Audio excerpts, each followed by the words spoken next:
ese ubwo urumva waryamanira n'umuntu aho hatari ikintu umubonamo njye numva bibaye byiza nk'umusore agiye atera inda umukobwa yahita anamujyana.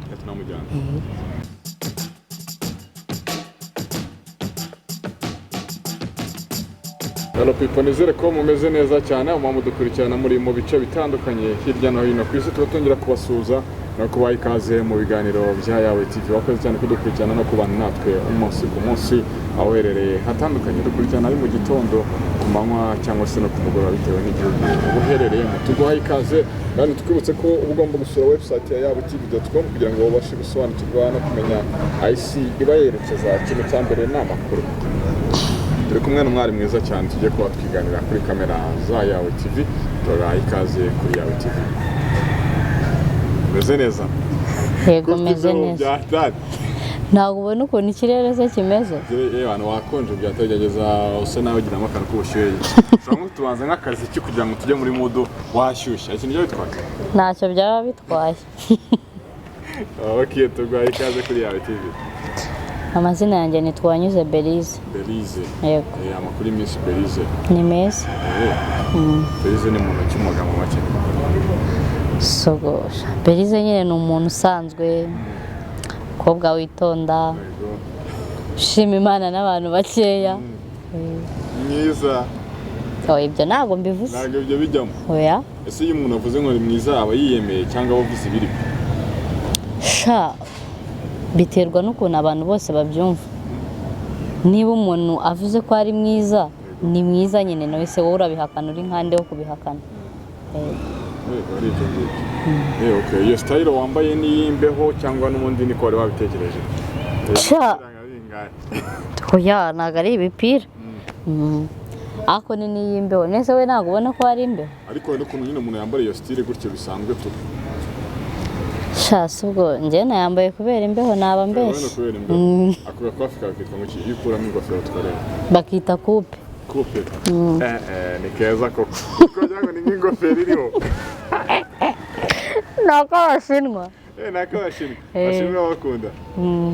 Ako kantu kari mu hantu siko kawa gavuze. Ako. Ni bisanzwe ni nkuko n'umuntu usanzwe yambara isheneti. Nkuko n'umuntu yambara n'isaha. Bijyana nako kari ku kirenge. Urareba. Singana. Ntabwo nakibuka ko nkambaye. Ntabwo nakibukaga yuko kambaye. Wapi. Okay, fresh sana. Ubundi wambaye neza wambaye gute se Belize? Iyo nambaye neza nkuko nyine nambaye. Urabona ntambaye neza ni nkuko nambaye. Nkuko wambaye. Iyo nambaye umukara n'umweru mba numva nambaye neza. Umuntu wambaye nabo yambaye gute? Subusha. Nta muntu ubaho wambara nabi kuko buri wese yambara uko yabyifuje. Ashobora kubyambara wowe ukabona ko yambaye nabi, ariko we ku giti cye akumva ko yambaye neza. Yego. Okay, nwango rero nago wavuga ngo umuntu yambaye nabi. Ntabwo ari byiza nyine kuba wabona umuntu ngwite uvuga ngo uriya muntu yambaye nabi. Yambaye nabi gutese kandi ari byo yahisemo. Ujye ubona umuntu yambaye n'utuntu tugufi byataraga umuntu yambaye nabi ariko. Oya. Ntabwo umuntu wambaye minaba yambaye nabi. Ahubwo nyine aba yambaye uko muri we yabitekereje niyo mahitamo ye aba afite. Societe sari kwibona. Societe ibona umuntu yambaye nabi yambaye ibintu bye. Societe rero ukuntu ibona abantu siko twebwe tubona abantu. Kandi ngira ngo urabitekereje nese ubu wewe se hari abantu wanyuzo bakavuga ngo wambaye ikote ribi, abandi bakavuga ngo rya makeya, ariko weho muri weho ni wowe ubuze ukuntu bimeze. Niyo mpamvu rero utakwita ngo societe ikunda ibi yanga ibi. Weho kora ibyawe kuko ubishaka n'uwuriwe nuko ubitekereza. Si ngombwa ngo urabikora ngo nuko ngo umuntu ngatabikunda abyanze nkande kandi wowe ari byo ukunda. Ese nagiye umuntu ajya bangamira nk'abandi nawe akabibona ko yabangamira. Kubangama? Kubangama byo bibaho. Hari igihe umuntu akubangamiye pe. Hari nk'igihe uba wicaye nka hano umuntu akakubwira ngo ngwino wicare hariya. Ibyo bintu ni ukukubangamira. Nyamara weho wicaye aho wahisemo. We arimo araza akawujyanye hehe? Umuntu arakubangamiye. Arakubangamiye. Okay, fresh sana kabisa. Hari imyambarire udakunda? Imyambarire ntakunda. Abari njye numva b'ikigali bavuga bati hari imyenda mu cyambara tu. Shange nta myambarire n'imwe ntakunda. hari nk'utuntu dufata batwita nk'icyo dufata hehe agasutiye atwo twenda arabona ngo batakitwambara n'utundi nk'utwo bari b'i Kigali tuyo tubona hati ibyo bintu biracyabaho sha buri wese nyine aba afite imyambarire ubwo nyine uwo nguwo utambara isutiye niko aba abishaka uyambara nawe niko aba abishaka ndumva rero ibyo ngibyo utajya kuvuga ngo sinzi njye mpagaze ku ruhande nahagarara ku ruhande rwanjye kuko buri wese ahagarara ku ruhande rwe njye urwanjye n'urwo kwambara isutiye hari indi myenda ariko nayo ijya kumera nk'isutiye iyihe myenda hari imyenda y'imbere n'abantu ngo batambara ibaje na bitewe n'umuntu runaka iyo myenda y'imbere ni iyihe nyine rega ni myinshi imwe muri yo ni iyihe twagiye isutiye ubwo ni kariso ukora byose ngo ni myinshi numvaga ari nk'itanu we imwe wayitubwiyeho tugere ku yindi ho uhagaze kuri uyu ruhande sha nyine ni nk'uko nagusubije mbere buri wese aba afite amahitamo ye y'ukuntu yambara ubwo se tuvuge wenda kuri wa muntu ufite amahitamo yo kutayambara iyo myenda nta gihe bishobora kujena nk'abantu uramutse yambaye nk'ibintu bigufi se byabaje na hehe nuko hari ibintu abanyarwanda twishyizemo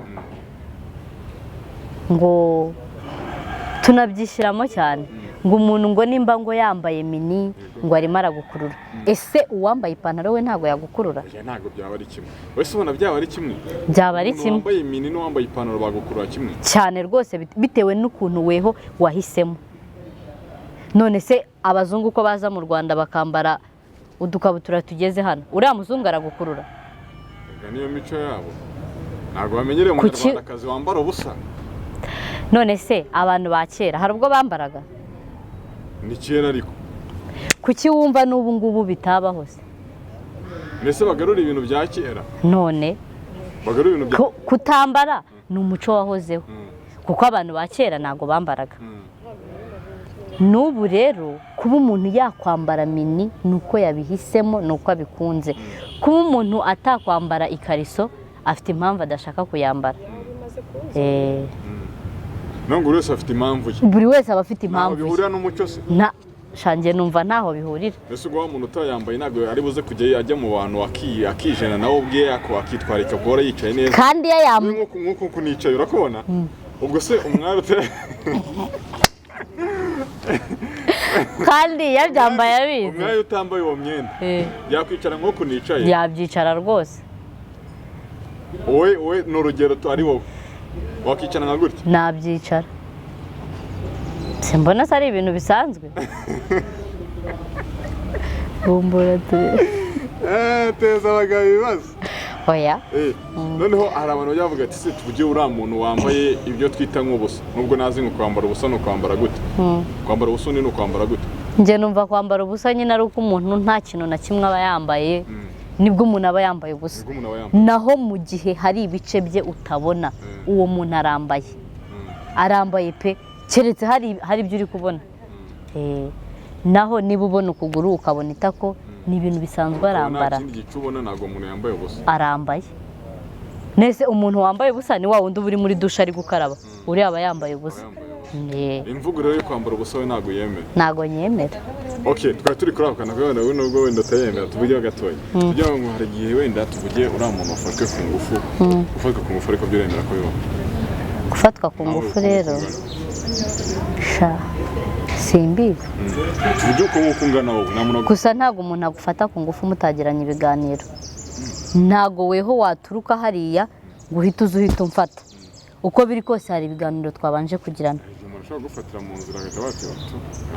ibyo byo ntabwo mbyemera njye nemera ko umuntu bafashe ku ngufu hari ibiganiro ubanza kugirana n'umuntu ariko byabaho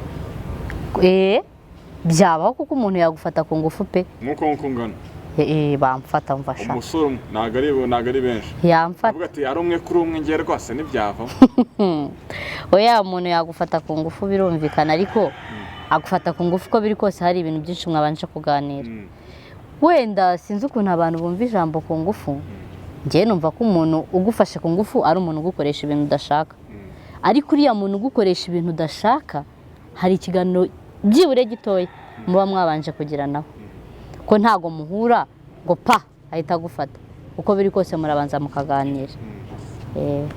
Okay, noneho tukiri kuri akantu nyine tuvuga ngo uriya muntu wambaye utuntu tugufi ugutireke kubyita ko yambaye ubusa. Uriya muntu wambaye utuntu tugufi akabenda yaca nko mu nzira ahantu tukugiye burije akaba yafatwa ku ngufu ubwe. Akaba yafatwa ku ngufu nta ruhare aba yabigizemo kuko n'uwambaye ipantaro bayimucira.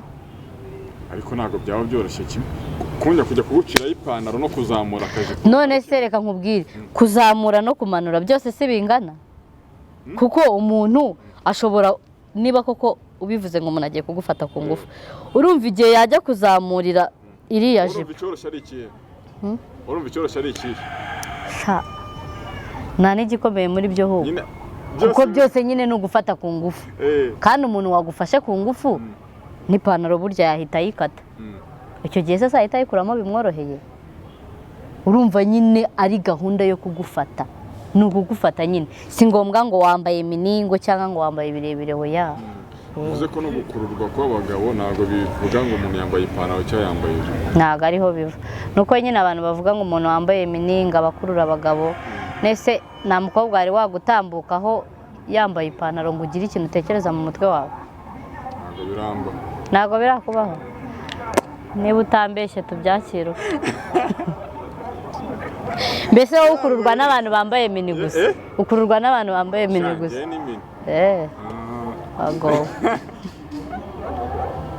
ariko turetse nko kwirengagiza ukuri ndumva ibyo bintu atari kimwe.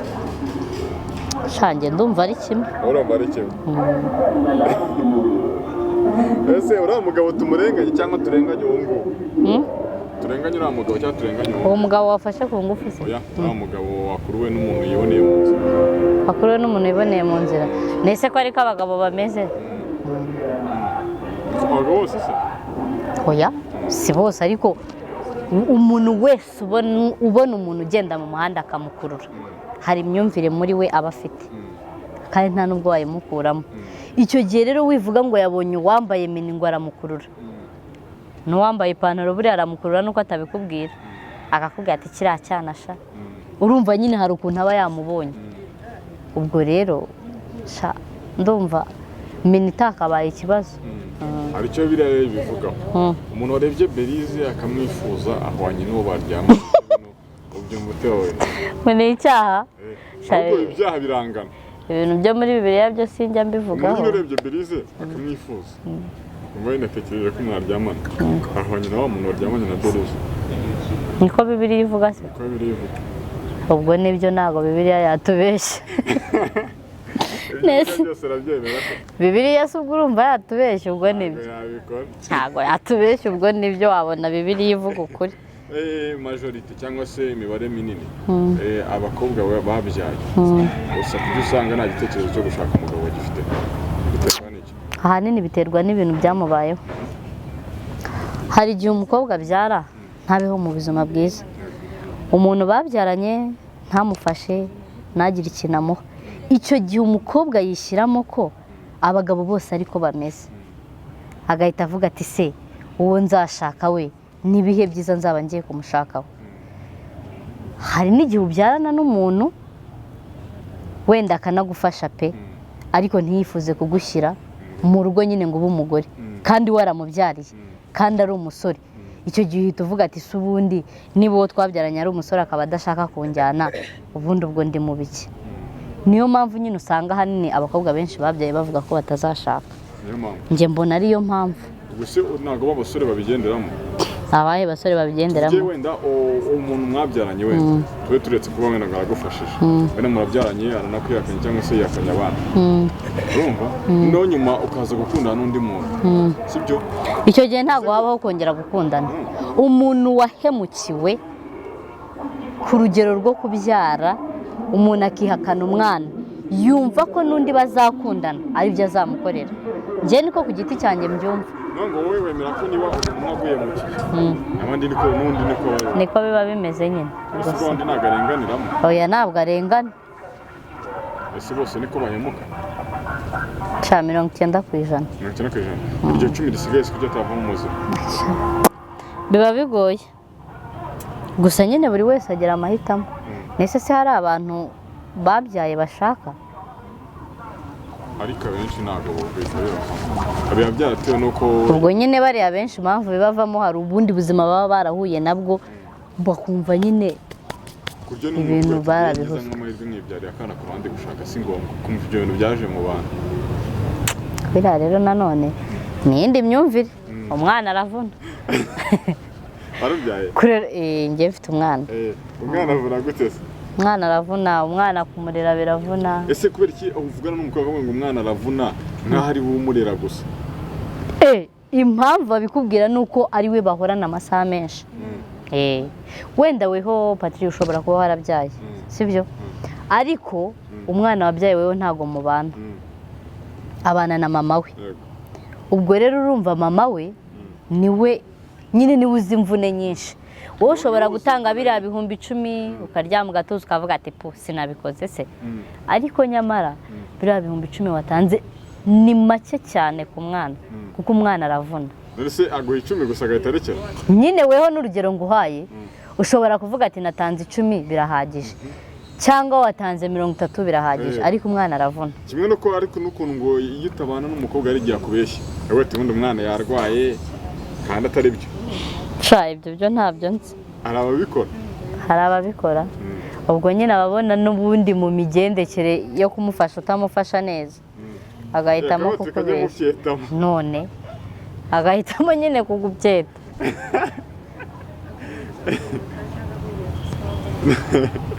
ariko niyo mpamvu rero bavuga ngo buriya rero umuntu mutabana henshi niyo mpamvu kuri kuba gukeya ku bantu batabana ukuri kuba gufite percentage zingana icyo njye numva bibaye byiza nk'umusore agiye atera inda umukobwa yahita anamujyana ko ndumva wenda simbivuze ngo ndimo ndabategeka ariko nyine bibaye byiza niba uteye umukobwa inda nimba uvuga ati arambeshya anga ko akubeshya weho umujyana si ibintu byumvikana se n'abakobwa mubyaranaga mukangira atakigukunda ntabwo mbizi mbese ahanini kugira ngo babe batashakana n'umusore ubigiramo uruhare mbese ahanini ni umusore kuko abakobwa uruhande rwacu ruba ari rutoya uko biri kose ntabwo wajya kubyarira umuntu utamukunda waba umukunda none se umuntu ukunda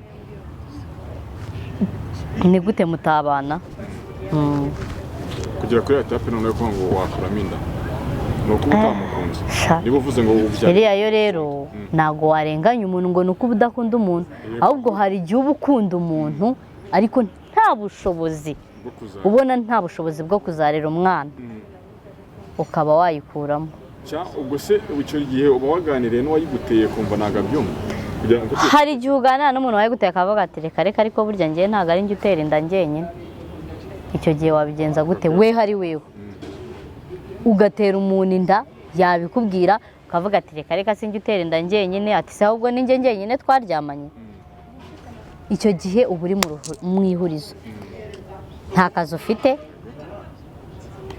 uba iwanyu mu rugo cyangwa se tuvuge uba no muri geto ariko nyine ubona ubuzima bwaranze buri hasi icyo gihe ngewe umuntu wakuyemo inda ntabwo namurenganya ngo umuntu ukuramo inda ahanini hari igihe aba afite rezo hari igihe aba ayifite pe ukareba ukavuga se kubyara umwana ndamushyira hehe ko kubyara umwana biravuna nshuti yanjye nicyo kintu cya mbere nabonye kivuna ariko uriya musore waguteye inda akakuyakana ntekereza ko buriya wenda aba atakwizera avuga ati bwaza hano ajya n'ahandi ntekereza ko hari igihe n'umukobwa aba atizera ahubwo abasore mwebwe ubwanyu mugira ibintu utamenya umutera mujya kuryamana mwaryamanye utamwizeye niba umuntu mwararyamanye umwizeye urarinda kujya gushidikanya ko abandi inda bazimuteye kandi weho mwararyamanye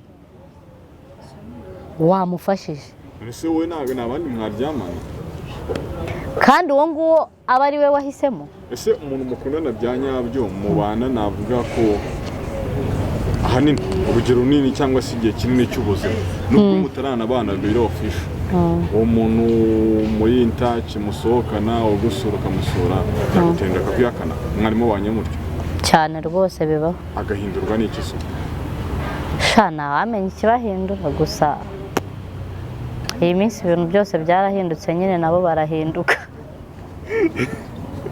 ibiciro byarazamutse ntabwo ujya ubona akantu bavuga ngo umuntu uwo ari we wese yaguhinduka se ubwo rero nyine nawe araguhinduka isi ikakwikaragira nyine niko bavuga ariko hari n'ukuntu n'umukobwa bamutera inda atabishaka ese ubundi hari umuntu batera inda abishaka cyane tubibaho keretse babandi baba barashakanye babana no batanana abana hari n'umukobwa mu bwana bati ye rwose ndumushaka igihe kigeze ashaka kubyara sha nabyo nzi umukobwa wese bamutera inda atabishaka abenshi babatera inda batabishaka ni ibanga ryanjye none se uriya muntu utabishaka sintekereza ko ariwe wakayikuyemo niho gutera inda utabishaka rega ntabwo umuntu wese batera inda atabishaka ayikuramo kuko hari abantu twese se ubizi ko tugira imyumvire itandukanye wowe ushobora kuba urya ubugari njyewe ntaburya kandi nyamara mburiye ntacyo bwantwara iyo ni imyumvire yanjye nawe ufite imyumvire yawe ifite ituma uburya n'abo bantu rero umwe utwita inda undi akayivanamo buri wese nyine aba afite imyumvire ye hari igihe abavuga ati si uyu mwana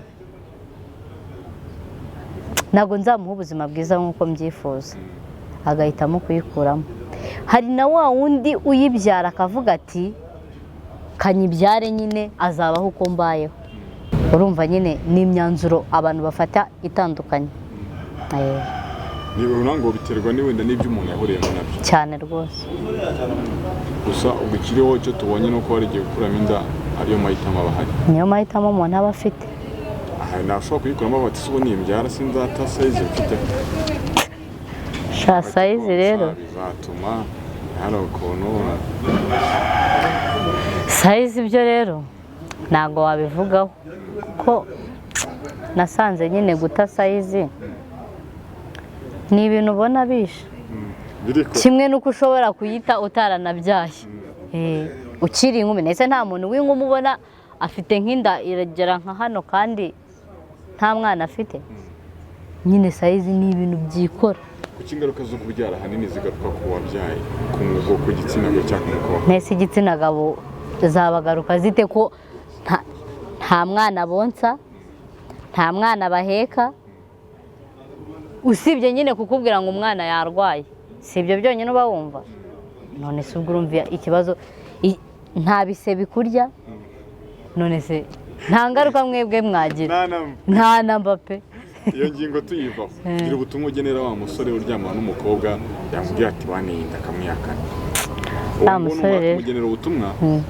ubugenere na wa mukobwa kuko hariho n'abakobwa babeshyira abantu inda ntubizi ko bibaho bibaho abo bantu babiri bombi bagenera ubutumwa umusore rero ngewe ubutumwa buriya namugenera urabuzi ni ukumubwira ati wewe niba uzi ko waryamanye n'umuntu wimwihakana ahubwo mufashe uko ushoboye kuko susika kenshi hari abantu bihakana abana akaza basa fotokopi rero ngewe inama nagira umuntu wihakana umuntu yateye inda inshuti yanjye musore aho uri hose niba uri no kunyumva niba uteye umuntu inda mufashe nibiba byiza ufite n'ubushobozi umugire umugore wawe kuko ndumva ntabwo ujya kuryamana n'umuntu ngo mugere kuri rwa rwego rwo kudakoresha kondomu icyo gihe uba umukunda none se niba ukunda umuntu hakaba hari ibivuyemo kuko ibyo bivuyemo mutabisangiye abakoresha kondomu ntabwo baba bakundana se baba birinda inda wese uko waravuze ngo niba ukunda n'umuntu bikagera ku rwego rwo gukoresha kondomu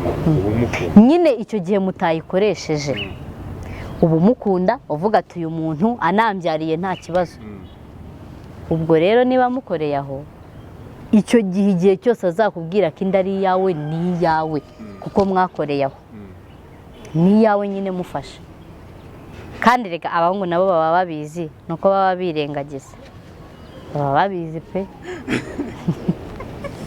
umukobwa rero we inama namugira umukobwa ubeshyera harya umuntu uko yamuteye inda ariko nanone hari igihe umukobwa akubeshyera abona nyine abona uwayimuteye nta kintu afite hari n'igihe akubeshyera nta n'iyo afite nta n'iyo afite azakuriho nk'amafaranga avuga ati reka nshaka amafaranga yo kuyikuramo sha abakobwa nshuti yanjye uwo muco si mwiza muzawureke niyo nama nabagira nyine ni ukureka uwo muco ntabwo ari mwiza ese wese ubyumva ko atari mwiza ntabwo ari tukiri kuri icyo cya kondomu reka twibaze ngo kugera kuri iyo etape yo kuvuga ngo ntabwo tukiyikoresha muba mukundanye cyangwa se mubanye ku ruhe rwe uzi icyo gihe ukuntu muba mubanye ku rwego rwiza pe nyine ubu mwiyumvamo cyane nawe akwiyumvamo uvuga ati byibura uyu nguyu yaba na mama w'abana banjye gusa ubwo urumva waryamanira n'umuntu aho hatari ikintu umubonamo ko hanze aha hari indwara nyinshi hari imitezi hari za sida hari za trikomonasi ntabwo wazibara ngo uzirangize iyo umuntu rero umukunze ntabwo izo ndwara uba ukizibona nyine ntabwo uba uzibona uba uvuga ati anazineye n'isheri twakwivuza ntaribi ndamukunda tuvuge bishobora kukubaho ukajya nko kugura kondomu wowe muri butike cyangwa wumva hafi yaregezeho ntayo nagura tuguherekeze ese umutipe yaramutse ahantu ujya kumusura nta butike zihari ugiye kuza akabati wowe aho uca ziriyo uzizane ariko sha mu buryo bwo kwirinda wanayigura ntisaba kubyara utabiteganyije ntiwayigura kandi ugasanga wenda harimo nk'umutipe cyangwa se n'umugabo ucuruza none se uwo mutipe we kwaba yarayiranguye ngo ayicuruze aba yumva izagura abandi si twebwe bakiriya niyo mpamvu rero ngomba kugenda nkamubwira nti usanzemo abantu ntabwo byakujena ntabwo byanje kuko nzi icyo nshaka nababwira ngo iki se nabasobanurira nabwira umucuruzi ati mpereza kondomu si ibintu byumvikana se kandi nta nubwo iteye isoni kuko 90% irakoreshwa cyane urumva rero ndumva abantu batagakwiye kubigiraho ikibazo hari utubutike tuba dufitemo nk'akantu inyuma tuba abantu bicaramo wenda ugiye kuyigura ntabwo wari ubizi ko umubyeyi wawe arimo mube kondomu ahita ukirikana nk'umubyeyi wawe icyo gihe ubura burije ariko nyine ariko n'umucuruzi ushaka kumugira umusazi turakaragara si ibyo mvuze oya ubundi wihagararaho mu makosa yawe wanamubwira ati dore hari akantu nari ngiye kuyikoresha cyangwa hari n'umuntu yintumye none ugiye kuhanga umupira ntabwo bikibaho gusa sha mana icyo gihe nyine wihagararaho mu makosa yawe none se nako ni mukuri kwawe kuko kugura prudence ntago ari amakosa wihagararaho nyine mukuri kwawe noneho tuvuge kuri ya etape hari n'iz'ubuntu batanga yaba ku mavuriro cyangwa se n'utundi dusantere batangamo udukinyirizo tw'ubuntu kuba wabona nk'umusore inshuti yawe yagiye gufata tw'ubuntu ari ikintu bitwaye sha ntacyo bitwaye si byo byiza se ahubwo ni ukuzigama ya mafaranga yo kuzigura azayakoresha n'ikindi none ni kontabilite ahubwo ya danje cyane Okay, fresh sana yitwa Belize. Ni icyo gice kikubangamira ku mubiri wawe n'icyo ukunda? Igice kimbangamira ku mubiri wanjye n'icyo nkunda? Shaso sinabambeshye nta na kimwe. Nta na kimwe. Ariko n'umuntu wagira taye akaba ariko iyo ndebye mu maso yanjye abakobwa ntabwo mukunda amatama cyangwa se n'inda kabutare kamatama yanjye mbona mbangamiye kabisa. Ahubwo kabutare ndangira intoki nziza mfite ibice byiza gutyo tu. Imana rero iyo yaguhaye ikintu nta n'impamvu yo kucyanga n'ubundi nucyanga kirakugumaho ahubwo ibice byose urabikunda ngewe ibice byose bigize umubiri wanjye ndabikunda ntacyo nkunda kuruta ibindi byose ndabikunda wapi kuko n'Imana yabimpaye nimbyanga ntibyavaho none se ninanga intoki zanjye zirahita zivaho ziragumaho kuki umuntu afotora ifoto se akayisiba kandi ari oya hari igihe ubona nyine ari atari wowe se ubona nyine ukabona ntabwo igaragara neza keretse wifotora ifoto wayiza ukayisiba ntabwo ubibona ko ari wowe uba ubona nyine itagaragara neza Okay, fresh sana tuba turagana ku musozo Belize ubusanzwe ufite tara tugana ku musozo tara wiyizi wo gufite no gukina filime gukina filime umuntu akina filime akaba ngo wenda ibyo nashobora gukina njye rero wowe tu nta role n'imwe ntakina zose nazikina na porno wayikina oya iriya se mu Rwanda irahaba ariko ni filime nayo nabwo kumva filime yayo ntabwo irimo nta role nta kintu kiretse nyine havuyemo iyo ngiyo no gukina nk'indaya nari nta kibazo hari ubwo se uba uri bubeyo ariko hari abantu bareba filime bakagira ngo ni reality iyo ni imyumvire ikiri hasi ahubwo iyo myumvire ive mu bantu gute iyo myumvire n'Imana idufashije abantu yabava mu mutwe nimba ubona muri filime ndi gukina nasinze ntabwo uhita ufatira imyanzuro ngo Berize n'umusinze oya Berize mfite ubuzima bwanjye mbayeho ntabwo mbayeho nk'umusinzi niba nakinnye ndi indaya ntabwo ndi indaya mfite ubundi buzima nyine mbayeho ahubwo weho menya ngo muri iyo filime harimo ikintu ndi kwigisha abanyarwanda cyangwa n'abandi bantu bose bandeba harimo nyine ikintu ndi kwigisha we fata iyo nyigisho ahubwo wifata Berize uko wamubonye muri filime impamvu wendeye aho ngaho abantu babitinda nuko batisoba umuntu wamuhaye karagiteri batakurikije ko bamubonye oya umuntu wenda agira umujinya cyane n'ubuzima busanzwe batari kutumuhaye karagiteri ko kugira umujinya byaba ari sawa ntago bayiguha kuko babona nyine ngo ugira umujinya cyangwa iki wapi biterwa n'ukuntu bakubonye nyine n'ukuntu babona wayakitingamo neza hari ibyo wigeze ukina se ukabona nk'abantu bagize ngo ni true story hari filime meruka gukina ejo bundi ndibutsa n'abantu nyine yitwa Drunk and Dead ndibutsa n'abantu nyine bakora subscribe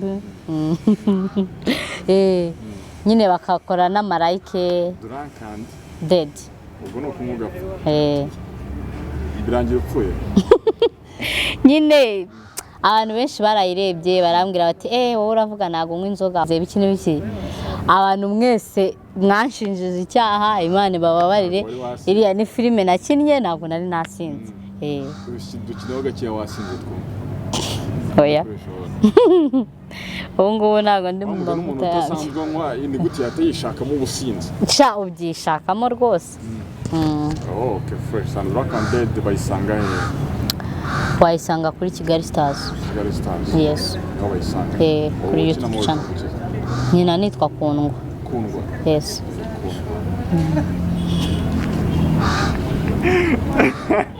ko bigutekeje ntabwo bigutekeje okay ni first time turasoza rero twagushimiye cyane wakoze cyane kutuganiriza no kubana natwe sinzi niba kindi kiri ku mutima wasangiza abantu cyangwa se ubutumwa wabaha tugasigning out ikindi kintu nasangiza abantu nyine abafana bacu turabakunda nyine bajye no kuri Kigali Stars bakore subscribe na like na comment nyinshi nyine natwe tubone ko abantu badukunda Professional yitwa Berize mu musange kuri Kigali Stars mu cyane Drunk and Dead mu mutigeze muri ni wazanwa kukagapfa ni episode tweze kumukurikirana muzasobanukirwa byinshi wakoze cyane kutuganiriza yego twizere ko uzagaruka nta kibazo tuzana n'abantu bo muri Drunk and Dead nta kibazo nzabazana sawa byari first cyane mwakoze cyane kurikirana yawe TV mukomeze kunogerwa n'ibiganiro tubagezaho umunsi ku munsi amahoro y'Imana abane namwe